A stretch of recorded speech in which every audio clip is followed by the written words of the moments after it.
আচ্ছা, ব্রিফ যদি আপনারা করেন তাইলে আমি আর না করি, আর আমি করলে আপনারা কষ্ট করে শুনবেন। আসসালামু আলাইকুম ওয়া রাহমাতুল্লাহ। কেমন আছেন আপনারা? আমি বিশ্বাস করি আমার মতো আপনারাও ভালো নেই। আমি ঢাকা থেকে এসেছি কয়েকদিন আগে। এখানে অত্যন্ত অবুঝ একটি শিশুর সাথে পশুরা যে আচরণ করেছে, অত্যন্ত লজ্জাজনক বিষয়। তার বাবা এটার প্রতিকার চেয়ে একটা মামলা করেছিল। এই মেয়েটার জীবনের সর্বনাশ এর প্রতিকার চেয়ে, কিন্তু মামলা কেন করলো? ঝাল মেটানোর জন্য বাবাকেই খুন করে ফেলেছে। আমরা এর নিন্দা জানাই, আমরা এটাকে ঘৃণা করি এবং এর জন্য আমরা দুঃখ এবং সমবেদনা জ্ঞাপন করছি। আমি জিজ্ঞেস করেছিলাম যাকে খুন করা হয়েছে তার স্ত্রীকে, ওনার নাম তো মন্টু রায় নাকি, হ্যাঁ, মন্টু দাস। ওনার স্ত্রীকে জিজ্ঞেস করেছিলাম যে উনি কি করতেন। বললেন যে উনি মুদির দোকানের কর্মচারী ছিলেন। মুরগির দোকানের কর্মচারী না, ব্যবসায় ওনার নাম। আমি জিজ্ঞেস করেছি উনি কর্মচারী। একটা মুরগির দোকানের কর্মচারী তিনি কতটুকুই বা আয় রোজগার করতেন এটা আপনারা বুঝতে পারছেন।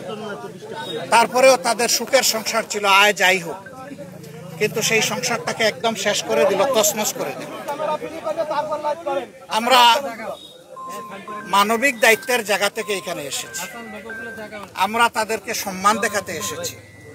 এই জন্য আমরা খুবই দুঃখিত। ঘরের ভিতরে আমরা আপনাদের অনেককে ঢুকতে দিতে পারিনি।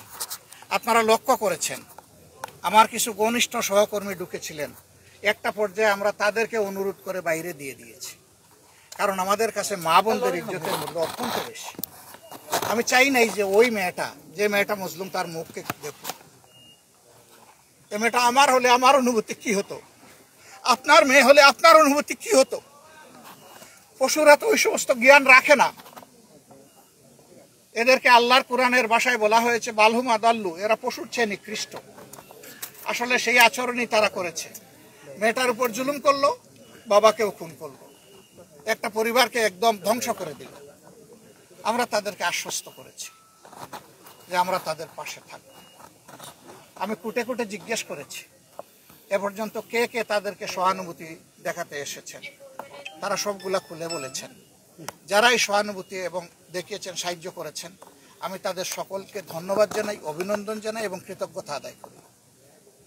সামাজিকভাবে এইভাবে যদি সবাই আমরা মজলুমের পাশে ছুটে আসি, তাহলে আলহামদুলিল্লাহ আমরা আশা করি যে মজলুমরা শক্তি পাবে এবং জালিমরা ভয় পাবে।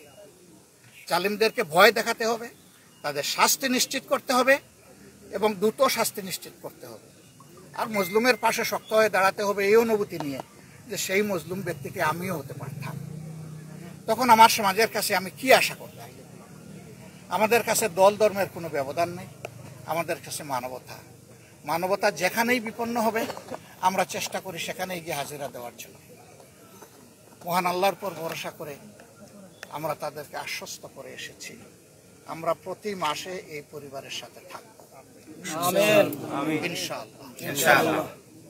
তারা, এই বাচ্চারা তাদের বাবা জীবিত থাকা অবস্থায় যেভাবে চলেছে, এখন যেন তার চাইতে কমপক্ষে একটু ভালো চলতে পারে সেই দিকে আমরা খেয়াল রাখি। আমরা এও বলেছি কুলের ছোট্ট শিশুটি, নবজাতক, তার বয়স 18 বছর না হওয়া পর্যন্ত আমরা এই পরিবারের সাথে প্রতি মাসে আছি ইনশাআল্লাহ।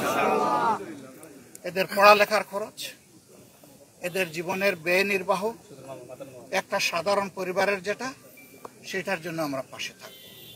মামলার ব্যাপারে আমরা অভিনন্দন জানাই তারেক রহমান সাহেব। আমি দেখেছি একটা ভিডিওতে, তিনি দায়িত্ব নিয়েছেন, তার দলকে দায়িত্ব দিয়েছেন। এটা একটা বিশাল কাজ। এই যে কাজের দায়িত্ব তিনি নিয়েছেন, আমি তাকে ধন্যবাদ জানাই। এর পাশাপাশি আমাদেরও যারা সংগঠনের আইনজীবী যারা আছেন, তারা পাশে থাকবেন, একসাথে লড়াই করবেন ইনশাআল্লাহ। এদের শাস্তি যাতে নিশ্চিত হয়, ফাঁক ফোকরে যাতে এরা কোনোভাবে বেরিয়ে যেতে না পারে, আমরা সেই দাবি জানাবো প্রশাসনের কাছে, বিচার বিভাগের কাছে। সম্মানিত ভাইয়েরা, কষ্ট করে আপনারা এসেছেন আমাদেরকে কভার করার জন্য। আমরা আসিয়ার ক্ষেত্রে বলেছি 90 দিনের ভিতরে এই বিচার নিশ্চিত করতে হবে। এখানে দুটি মামলা, একটা নির্যাতনের মামলা আর একটা খুনের মামলা। এই ক্ষেত্রেও আমরা সরকার এবং বিচার বিভাগের কাছে আহ্বান জানাবো এই মামলাটাও যেন দ্রুত বিচার আদালতে নিয়ে সম্পন্ন করা হয় এবং যেভাবে ওই মামলার ক্ষেত্রে 90 দিনের আশ্বাস দেওয়া হয়েছে এই মামলাটাও যেন 90 দিনের ভিতরেই নিষ্পত্তি হয়। আর যেন পারপিটেটর যারা, অপরাধী যারা, তাদের শাস্তি যেন নিশ্চিত হয়। আমাদের বার্তা খুবই পরিষ্কার, আমরা জালিমের বিরুদ্ধে এবং মজলুমের পক্ষে। এই যাত্রায়, অভিযাত্রায় আপনাদেরকে আমরা পাশে পেয়েছি, এই জন্য আমরা আনন্দিত। আমাদের বক্তব্যগুলো আপনারা জাতি এবং বিশ্ববাসীর কাছে তুলে ধরবেন, তাহলে মজলুম মানবতা ইনশাআল্লাহ আগামীতে রাস্তা পেয়ে যাবে মুক্তির। সবাইকে শুকরিয়া, অনেক অভিনন্দন। আসসালামু আলাইকুম ওয়া রাহমাতুল্লাহ।